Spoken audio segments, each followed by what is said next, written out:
You see that on, yeah, now you can start. We'll just give me just Hello, everyone. Glad to meet all of you here on this platform, which Mr. Vikram Singh has so painstakingly created. I'll be dealing with an overview, a perspective of what I believe mediation is about and how it has been incorporated into our culture. India is a huge civilization and a very old civilization. I shall be dealing with that aspect of mediation. But Shefan, you want to tell us a little bit about yourself before you start? I am an advocate, Shefan Jahan, from Srinagar, Kashmir, from the Indian subcontinent, Indian country. And I have been dealing with the cases. I have an experience of about 10 years now. I've been dealing with civil litigation and family matters, as well as some human rights cases. That's an area quite away from mediation. You wrote word mediation, but in the civil cases, as well as in the family matters, I have always preferred mediation the first way out. Because this mediation not only has helped my clients to get into a better relationship, it has also reduced those expenses, the time consuming, and it has put my efforts very much on the constructive path.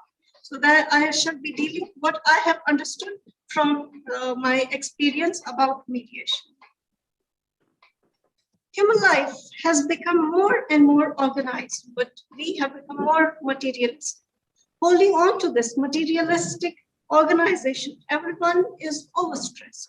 It therefore needs no hard hammering that the same has resulted into inevitable conflicts, be it at the personal level, at the community level, or between the nations, competing for materialistic growth of resources or organizational border expansions, individuals sorting out disagreements, or competing companies, or resolving tensions between two nations or different nations are very difficult situations, be it war or endless bouts of litigation. It jeopardizes progress and harmony. Now, what can dissuade us from such a destructive approach is only and only agreement, achieved through a common understanding. And that's what mediation is all about. One can see glimmers of assertive hope and harmony and the magic of mediation when the magic of mediation succeeds. The idea of mediation is to play with ideas, develop a strategy for compatible benefit to both the parties while remaining unbiased, unprejudiced, and neutral. Understanding two opposite perspectives and building a quick rapport is the charm of an efficient mediator. That's how confidences are won. And that's how the goal, this is described, goal is attained and two dissatisfied parties are brought to a settlement. Insight matters a lot in when you are mediating between two parties for a long-lasting gain rather than a short-term benefit, which in fact later on can crystallize into permanent disagreements. Bargaining, defending, inviting, negotiating to a settlement is mediation. Empathy is the elixir of mediation. Sympathy can make a mediator judgmental, in fact, but it's empathy that's required of a mediator. By way of mediation, thus conflicts of all levels are managed through incentives and negotiations. It helps build that trust deficit which is lacking between two parties who are at conflict of interests.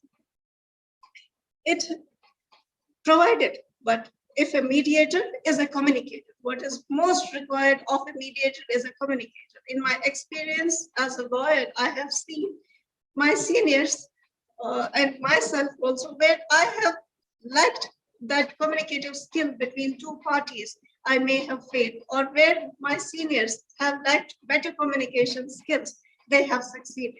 So it's the basic crux of mediation is about taking both the parties into consideration, understanding their perspective, and then communicating the better idea of a resolution of a negotiation to both the parties, which may be a win-win situation for both the parties. That's why negotiation is very, very important. That's why you give and take in a situation. The mediator has to be neutral in all the situations. His unbiased approach and unprejudiced approach is good for the parties. It brings better results. That's why mediation through reconciliation of opposite interests, as they so say within the social dynamics, is a quest for justice. This quest for justice stems from the profound sense of morality based on values, ethics, and beliefs, often shaped by customs followed by generations of people. While justice and morality are universal concepts, but beliefs, customs, and ethics are always culture specific, as Mr. Giovanni rightly pointed out, that one has to take culture into account. Delivery of justice is therefore always an indigenous concept for various cultures, for all the diversities we have to take into consideration. In South Asian societies, especially, religion and spirituality is the key in the deliverance of justice. In Islam, the judge or the qazi delivers a judgment on the basis of religion and tradition, followed by the people, while the salis or the arbitrator mediates and conciliates and even arbitrates between two disputant parties. Islam as a cultural civilization can also vouch for alternate dispute resolutions, like the Treaty of Hudaybiyah, which was concluded between Prophet Muhammad, peace be upon him, and the Jews of Mecca, which was a win-win situation for the Jews, but in the long run gave much leverage to the Muslims.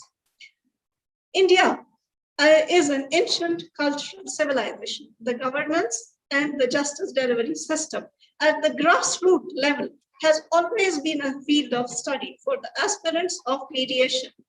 Panchayats thus form a core concept of study. Panchayat system is indigenous to Indian culture and has long established practices. It's basically a village level courts administering justice at the community level with the involvement of the community. Coming to the concept of panchayats, though they have a two-pronged approach, they are working at the administrative level, at the micro level. They have matters regarding governance and administration at the community level, and also justice delivery system, for which we have a particular term, the Nyay Panchayats. Now coming to the Nyay Panchayats, what this concept is all about. The villages have the system of panchayats, where panches are hold regular panchayats in the village. And this is a very old and a traditional administrative institution in India. After the decline of Mughal Empire and when the British came to power in India, this concept slowly went into recession because the Western system of judicial administration came to the forefront. But even then, the panchayat system remained in the rural areas. During the later part of the British period, however, there was some effort made to restore the condition of the village panchayats. There was a Village Courts Act of 1888, which created the panchayat courts for the administration of justice. The real effort, however, was made after Indian independence, when a separate provision was made in Article 40 of the Constitution of India, which declared, the state shall take all steps to organize panchayats and endow them with such power and authority as may be necessary to enable them to function as units of self-government. The aforesaid article has to be read also with Article 39A of the Constitution, which directs the state to secure that the operation of the legal system promotes justice on the basis of equal opportunity and provides free legal aid by suitable legislation of schemes and any other way to ensure that opportunity for securing justice is not denied to any citizen by way of economic or other disabilities. After the 73rd Amendment Act of 1992, village panchayats were granted a constitutional status also. The adversarial system it's noteworthy that the adversarial system of adjudication of cases where two disputants are there, the litigants come to the courts, is more competitive, it's more formal, it's endless amount of litigation which does not end in the courts. It's generations after generations, we see people coming to the courts in civil matters, and the process adjudication of cases is very, very slow, given that we have, and the system of adjudication is very slow. Judges are not adequate in number to deal with the cases. Therefore, Nyaya Panchayats form the lowest rung of judiciary in the socio-cultural system at the rural level. The reasons why we should have these Nyaya Panchayats at all. It's more democratic and it's more affordable. It's easy access to justice and can be fair and impartial. There's speedy disposal of cases and it avoids that endless litigation. It's inexpensive justice system and identifies underlying issues. Revival of traditional community life is also a very important aspect of it. You go back to your roots when you go to these panchayat systems where the community sits together. Then you combine the judicial system, judicial aspect of it with the self-governing system. You are not always dependent. Petty matters can always be resolved in these panchayats. And it definitely would reduce pressure on the civil courts as well. In the Indian law, we see that panchas, village panchas can be appointed, but there is a provision for them that the village punch should not be below 30. Minimum, he should be of 30 years of age. And they even function as civil and criminal courts. Often they do adjudicate upon civil matters, revenue matters where there's a dispute on land, on water, on such issues, or the criminal courts as well. Village punches act as mediators in such rural disputes, and their decision is definitely final and binding on all. Panchayat system is seen that if the punches are unbiased, unprejudiced, so it does provide transparency and an efficacious remedy. All parties are present and they have a common reason, common thread of morality, which is acceptable to everyone. The reason decisions are these decisions, they satisfy the collective conscience of the people. In criminal matters, they definitely do put it, they definitely do satisfy this criminal conscience because the morality is the same and it even deters the person from committing such a crime, even though the bigger crimes or the petty crimes that can be taken up by the village panchayats, but those where state is involved, those that have aggravated crimes, they are definitely to be dealt by the state.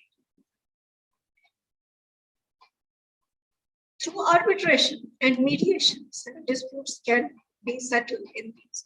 However, the system, as a word of caution, I might say, is not without its demerits also, because the Indian system of society is very casteist and there is upper caste morality also, which is always dominant. But the broad jurisdiction that overlaps cannot be definitely granted. The juristic model of panchayat system for mediation and conciliation or arbitration comes very handy and is an apt modus where you want a simple and a subtle remedy. Lok adalats were also established in the Indian system by the Indian Legal Service Authorities by the Act of 1987.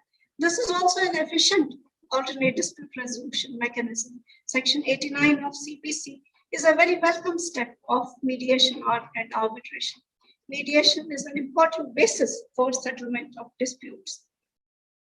Then we also have, in Indian law, we also have 39A of CPC, which has been incorporated there, which is a similar provision, which does make a provision for the people to participate into arbitration and mediation.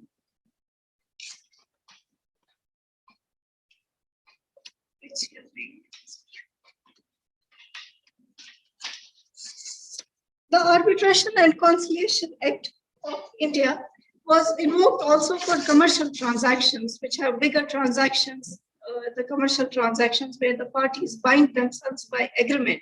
Section 442 of Companies Act is also a similar premise. And in these cases, local customs and usages are also taken into consideration to formulate terms of settlement. We also have the Family Courts Act, where the conciliator can propose terms of settlement. Then we also have labor laws, where conciliation forms an important aspect of the formal law of Industrial Disputes Act. Conciliators are appointed to listen, to hear both the parties, both the disputants, and a settlement is reached between the parties. In contemporary times, mediation forms a very, very important aspect of our lives. Mediation and compromise is not only necessary for our personal lives, for our personal conflicts which arise out of our daily, in our daily routine lives. It's also important when we see the nations which are at conflict.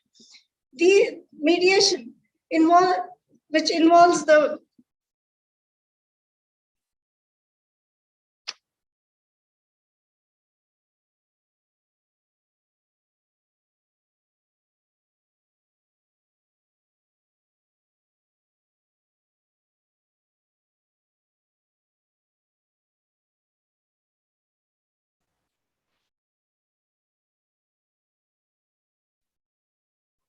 like we in a conflict zone, we would prefer not to go to war. Wars are becoming very, very expensive. There's loss of life as well.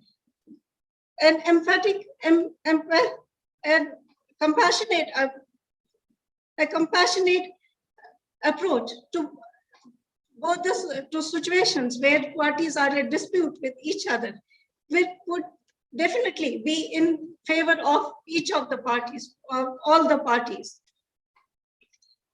Negotiations between two parties that involve formal mediators would usher in an area of peace. Peace is very, very important when you deal with such situations of the conflict.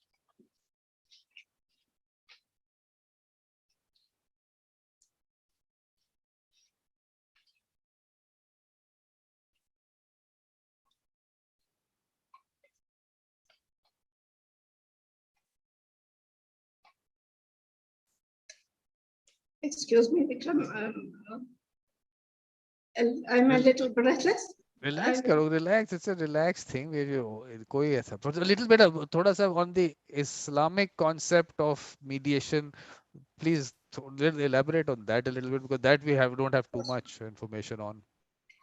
Islam as a religion stresses on such on negotiations between the parties. As I said earlier, that salicy is promoted in Islam. Arbitration is promoted. I talked about Hudaybiyah, Treaty of Hudaybiyah, where the Jews were in dispute with the Muslims of Mecca.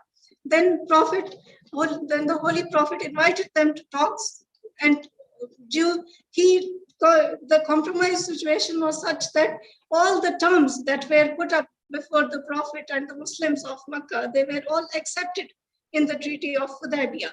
In the long term, we have seen that it was the Muslims who won, because they were able to settle in Mecca and they were able to propagate their own religion there.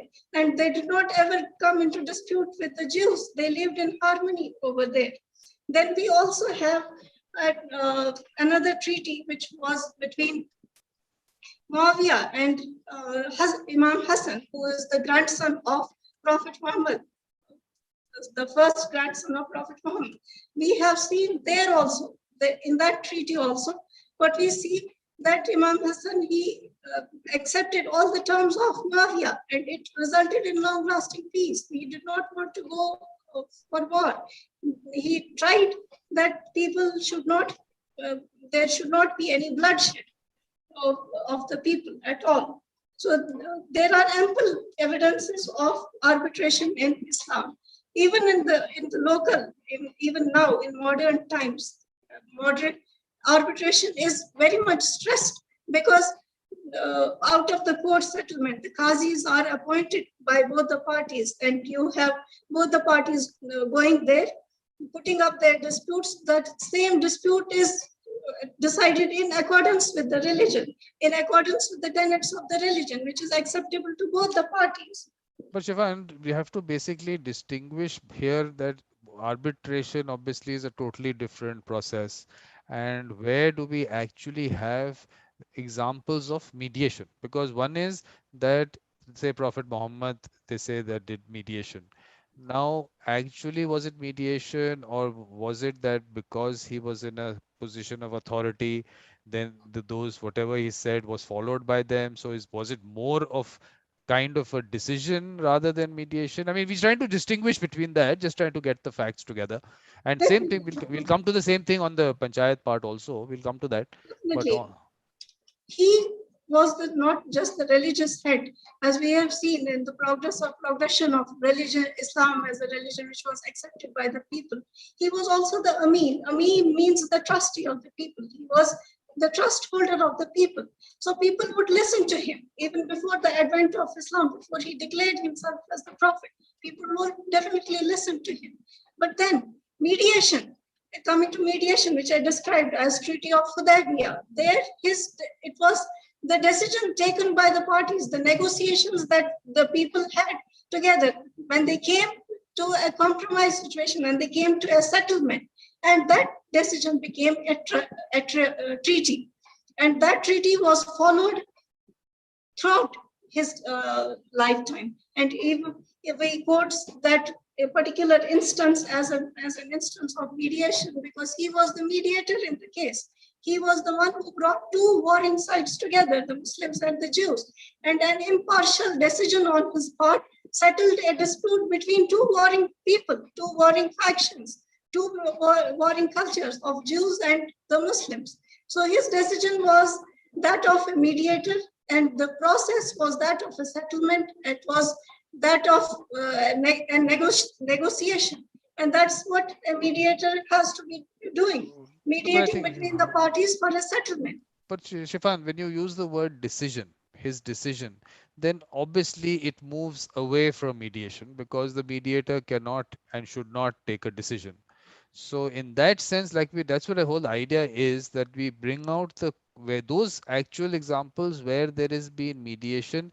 So that is why we went to the Singapore Convention and took that broad definition that the person should not have an authority to impose a decision, which is very important, because what happens is now, supposing we are going out into the villages, because we are largely a rural population. Let's look at India.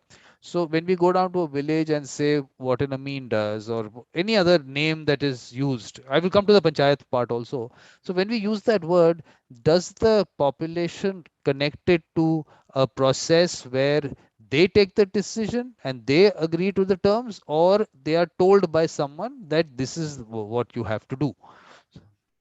See, this is what I was telling you, that in the culture is molded by the social customs, the morality. That's the common thread that binds all the people collectively.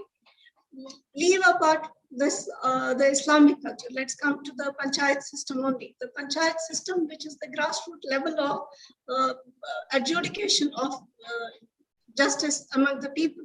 The people are bound there by a common perception of justice, common perception of morality. The decision of the punches is final, but it is in accordance with that same morality. It is in accordance with the same perception that people have. And their decision, the people's decision, the punch's decision, is what satisfies their collective conscience, is what. No, one is, Stefan, that this is where the important differentiation needs to be done, because this is not just in India, all over the world. This They all this have different confusion. cultures. No, this is no. The main thing is this whole confusion between arbitration and mediation has to be removed, because we have to remove people away from someone taking a decision for them and them settling it on their own terms. Because, like we were looking at what Giovanni's presentation also was, that finally someone else taking a decision for you has not worked over years. So finally, people have to take it in their hands. But when we say that the panchayat system is in that direction, definitely it's not because they are taking the decision. And again, if you go down to a village and you talk about the panchayat and mediation, you're actually telling the people that someone else is going to take a decision for you. And which is where throughout the world there are such examples which we have to be able to bring out and differentiate between. And then if you have to communicate the whole concept of mediation around the world, we definitely have to go with examples where there has been pure mediation, where no one has taken a decision for you. Because at what point of time did people become like this, that they wanted someone else to take a decision for you? What were the reasons for that? Let's look at that also. But what about Sulh? When we use the word Sulh, where does that fit in? Sulh means two parties are in complete agreement. That is what Sulh means actually. Sulh means what you are proposing, I am accepting. And that in that manner, I may compromise a part of what I am disputing, and other party may forgive what I was disputing. Sulh is completely different from the aspect of mediation. Mediation, I may, as a mediator, I may bring about sulh between two people. I may bring about two people agreeing on a particular aspect, and that will resolve the whole conflict itself. So exactly. So that's basically what we're concentrating on. Basically, we're concentrating on the sulh part of it. So the examples of sulh, if there is something in the culture or in the text in the Quran or whatever, maybe we can bring that out, because that seems to be mediation, as I can see. See, I'd not like to go into those deeper aspects, though Quran itself says that there should always be sunnah. There should always be tolerance. If I am not agreeing to your point of view, that does not mean I aggravate and I become violent. I have to be very, very tolerant. And that is the very basic concept of Islam. But is there a concept of sulhakar? Because Prabhat has the saying that who has been the traditional sulhakar? So is there a kind of a, have people called someone a sulhakar, or who would normally, I'm saying, let's look at in a rural environment, how would that function? Maybe we can go later into this. I mean, if you don't haven't looked at it, we can look at it another time. But this seems to be one area we should concentrate on and bring that out. And if that is how we communicate mediation, I think this should be a good way of going about it. So Sure, traditionally, who was the sulhakar or a I know mediator? there are many, many traditions in this regard where the sulah happen between two parties. But we can go into that discussion Yeah, at some because other I think time. I seem to be that is the direction we'll have to look at.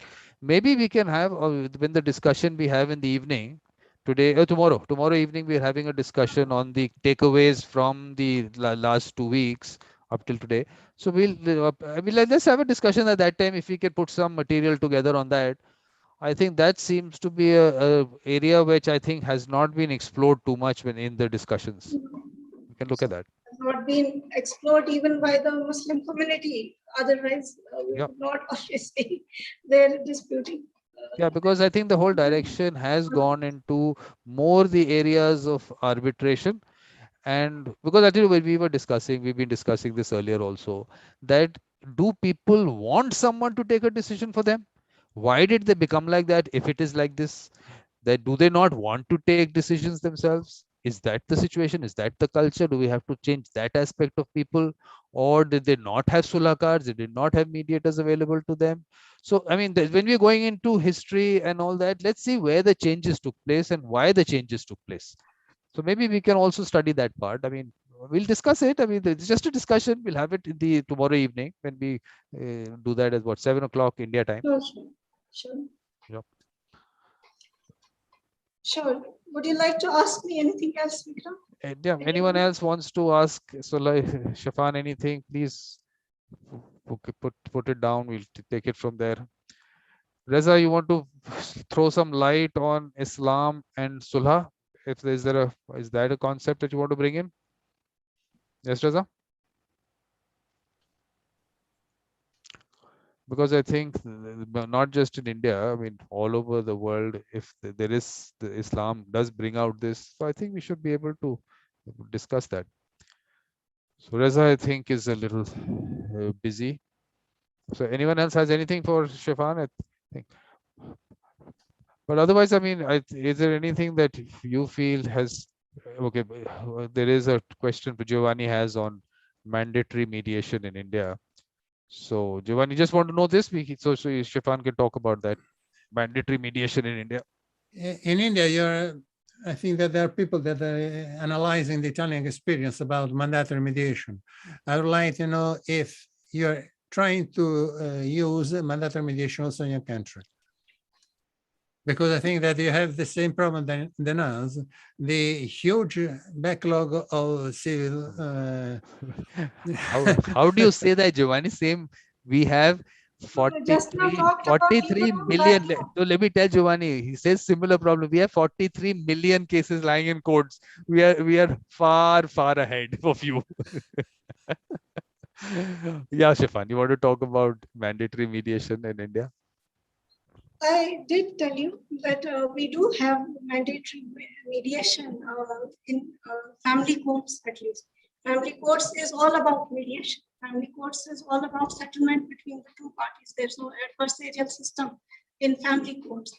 Recently in Kashmir, we did have an adversarial system of adjudication even in the family matters. But now that it has been shifted to the family courts, we see that there's both the parties have to go and definitely have to go for mediation. The judge is there to settle the matters between the two parties. Then we also have Section 89 of this Civil Procedure Code, which guides the civil matters in the cases. That also is a provision for mediation between the two parties. That is the form, the basis of settlement between the parties. We also have the Arbitration and Translation Act, which is for commercial disputes. That is also, well, the parties, they have agreed to go by the arbitration they choose for the arbitration proceedings.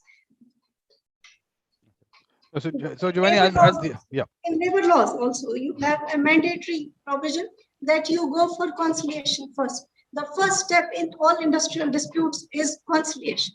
You put up your petition, your application, whatever your grievance is before the conciliatory officer. He tries to conciliate the matters and settle the matters between the two parties.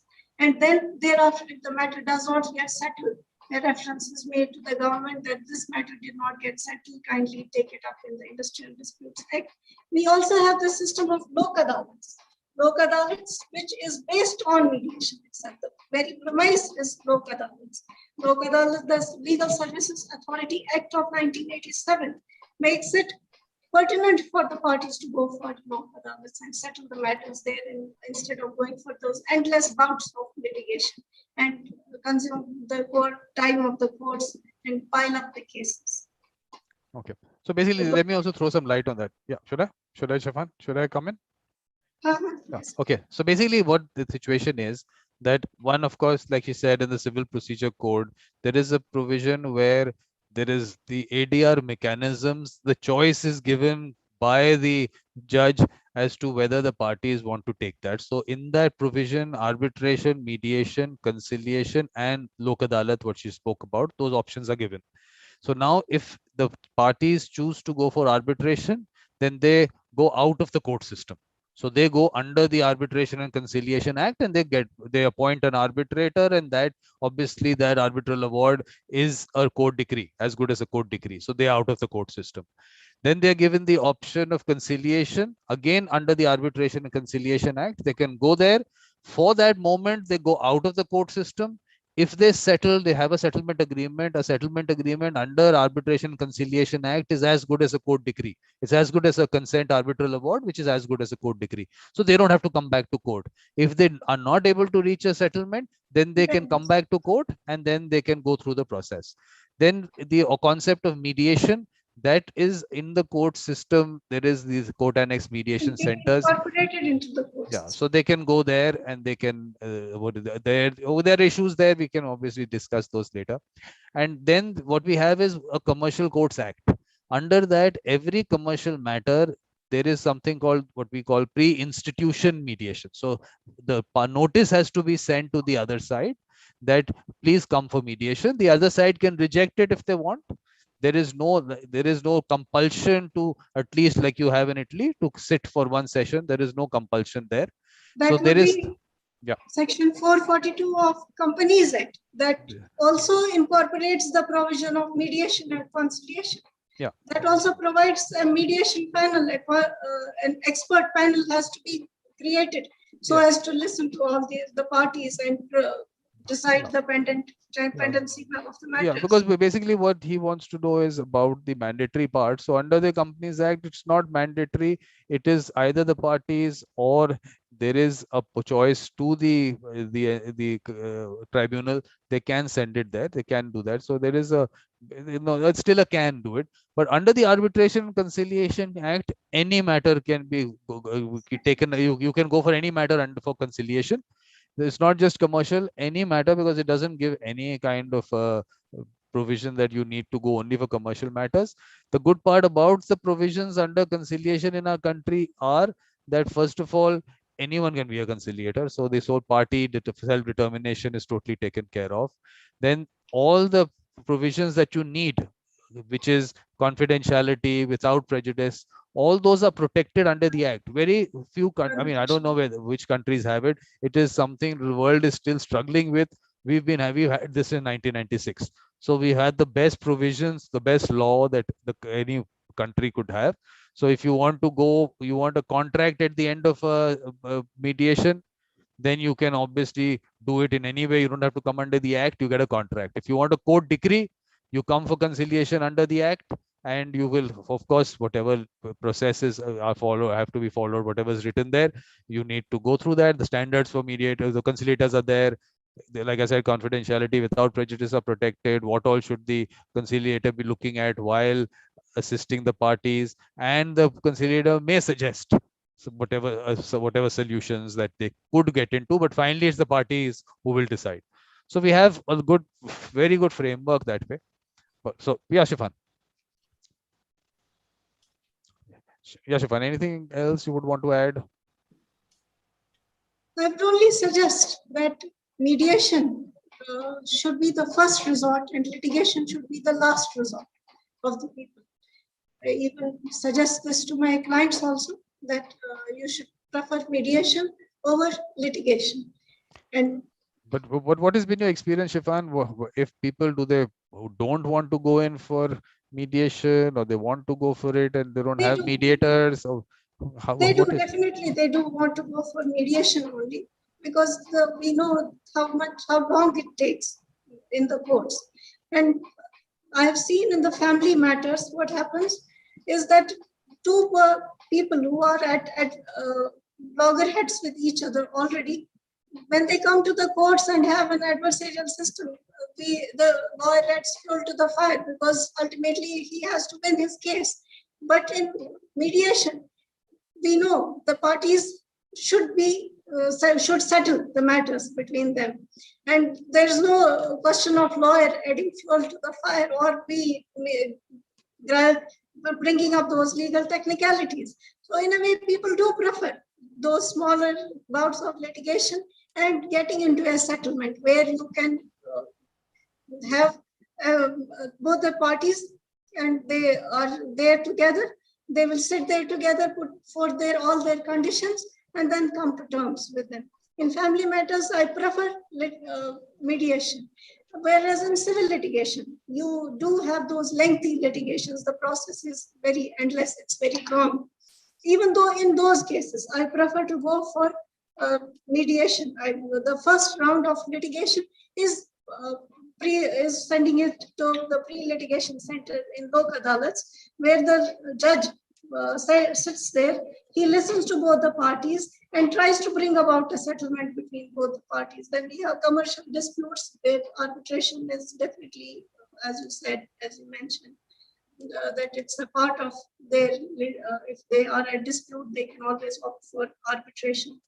In those cases also, people do prefer a settlement out of the court. Now they don't want to go to the court for and waste all their time. The settlement is the best way and option forward.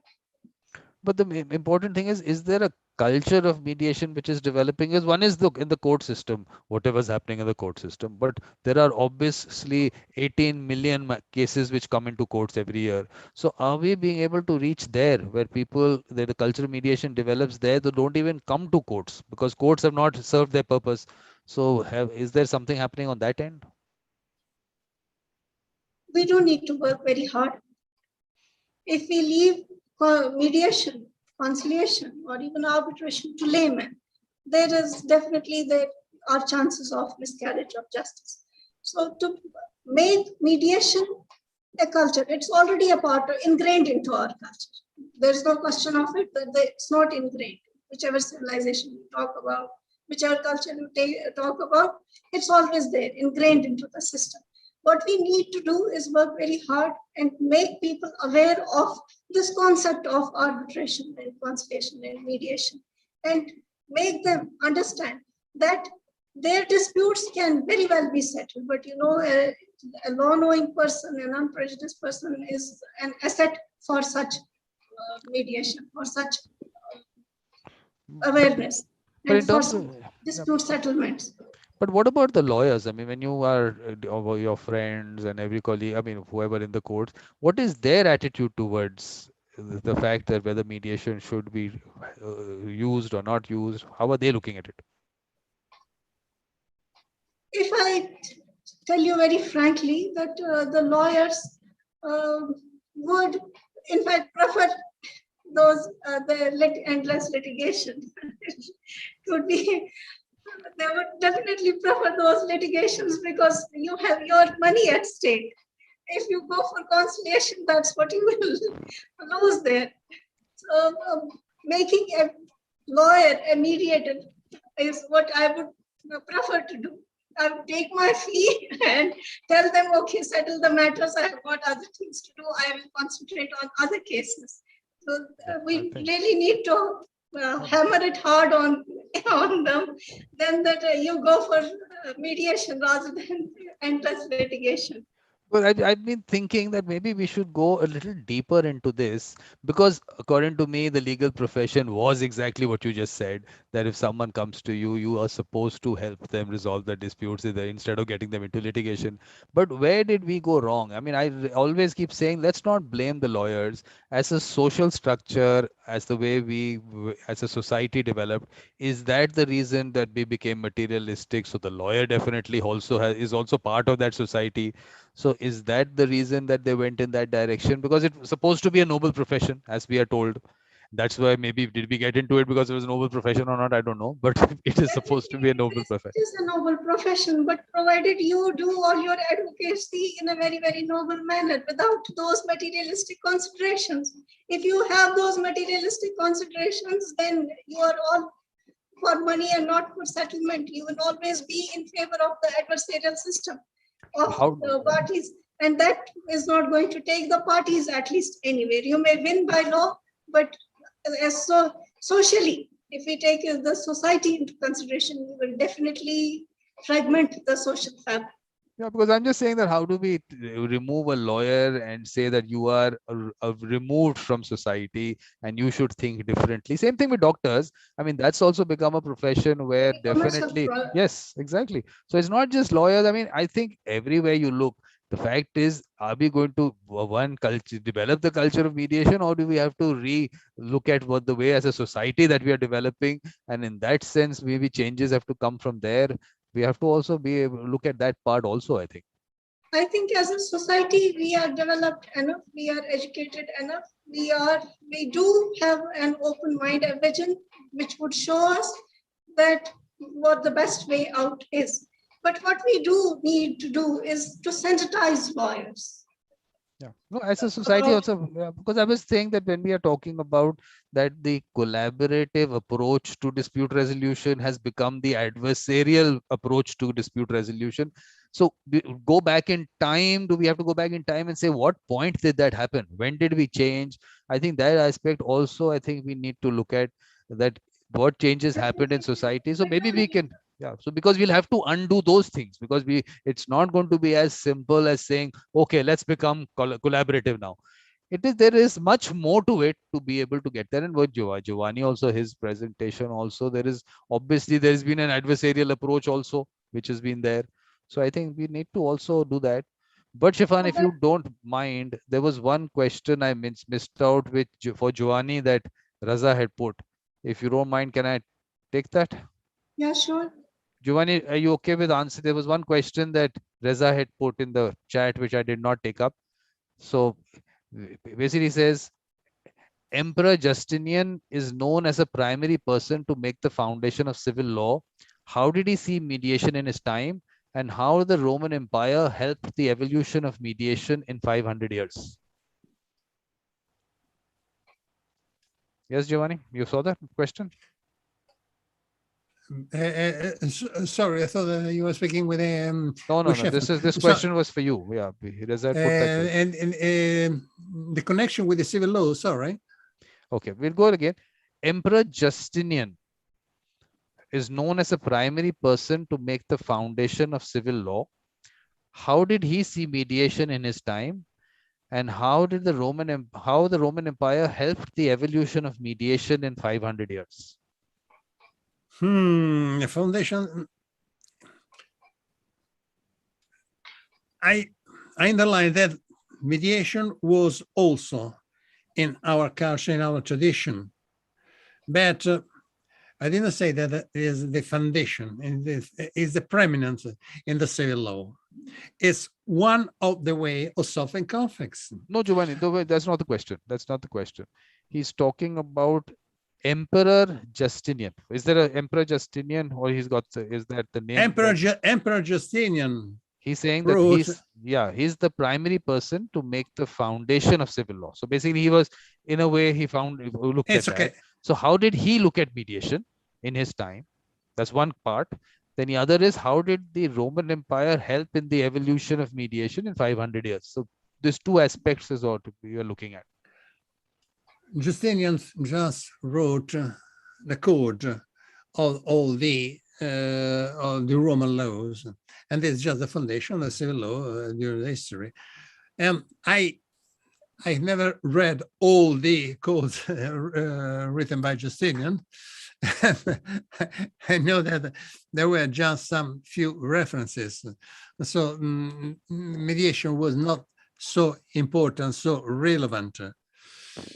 But during the time, mediation was used, especially where there was an environment dedicated mainly to money, mainly to trade, where it was necessary. It was not a problem of civil law, Justinian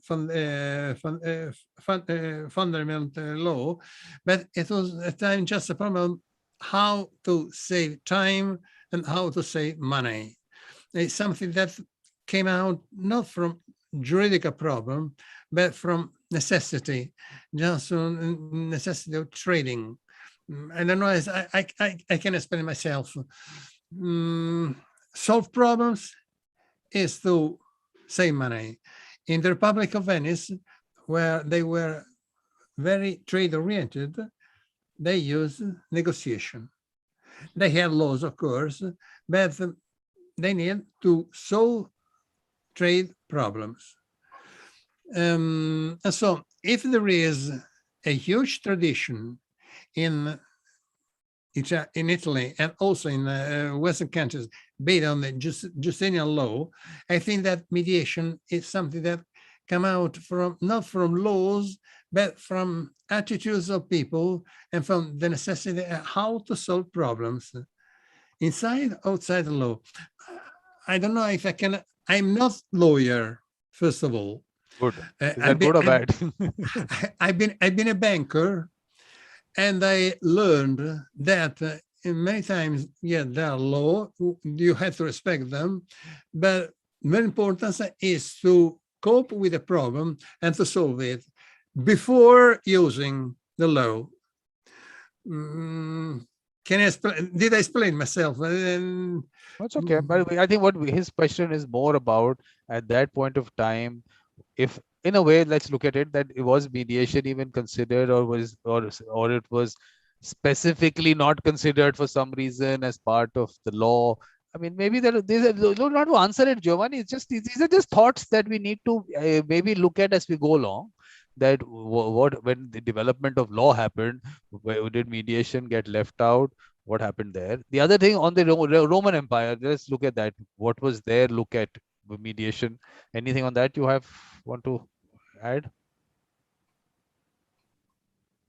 Sorry, there are very bad connections.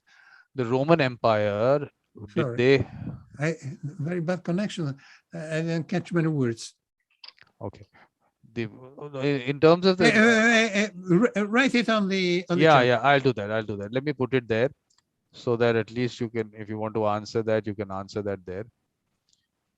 Okay, so I think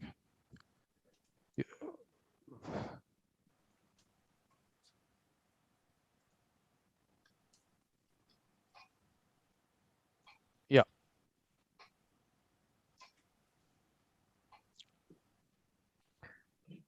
So while Giovanni is looking at that, well, Roman Empire soldiers, conquerors, and I don't think that they have too much the evolution of mediation in Europe. So that is where the changes happen, is it, Giovanni? I don't know if I answered. The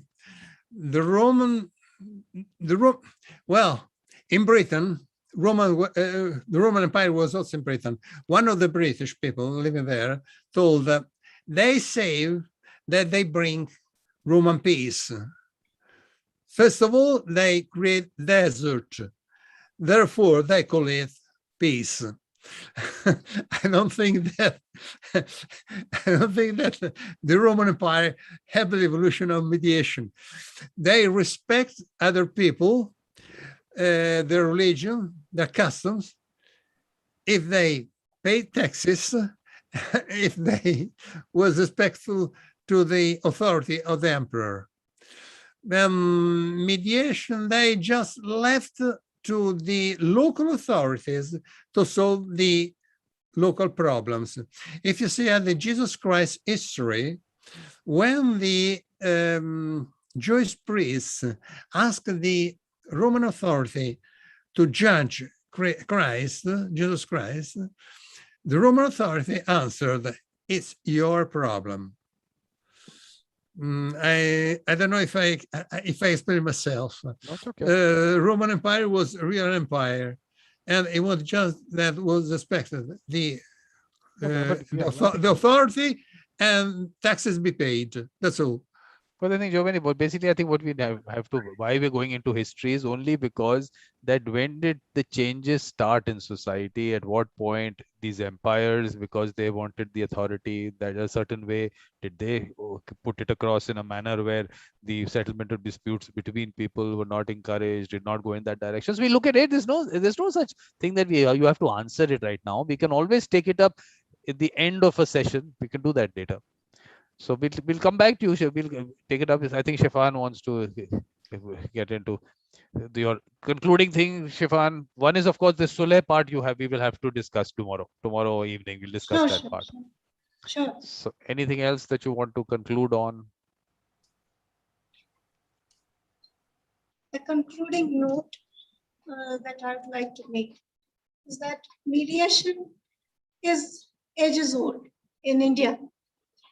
But then we have to create that awareness, create that sensitization so that people are aware of this mediation as an alternate dispute resolution, whether it's for a peaceful personal relationship or a peaceful coexistence among the people, among the nations. This is the best way out. Dialogue, talking to each other, communicating our issues to each other, and then accepting, negotiating, giving it some part of it in order to live a better life, in order to create an environment where we can coexist, where we can have a conflict-free life, would be the best way.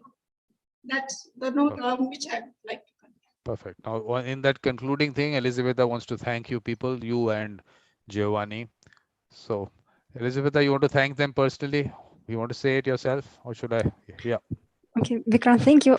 Giovanni, Shefan, it was really nice to hear you. It was very interesting information for me. And for Giovanni, I never knew before that in Italy you have so large history of mediation, and it was really new information for me.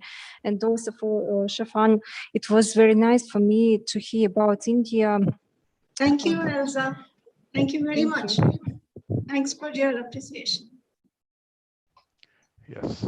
Got Perfect. much to learn from all of you. You are into mediation as mediators. I am a lawyer. I have commercial interests. I have materialistic interests. But thanks, Vikram, for making me a part of this team. And it's a great learning experience. Perfect. So I'll just stop. Shefan, all we have to learn quite a lot, and just to listen to people from other countries is very useful, and just to understand what happens in their own nation. If you write some papers about the India situation, I will be very happy to read it. Thank you very much. I will be definitely sending it to you, Giovanni. Okay. Thank you very much. So before we, okay. So before we end, what I'll do is, let me just put across to people who are listening that you can go to mediatorvikram.com and you'll have the entire schedule for the August and September there. You can have a look there. And if everything is live on YouTube, the recording is also lying there. So please try and watch whatever you can. Everyone has their inputs from all over the world to give. We should take advantage of that.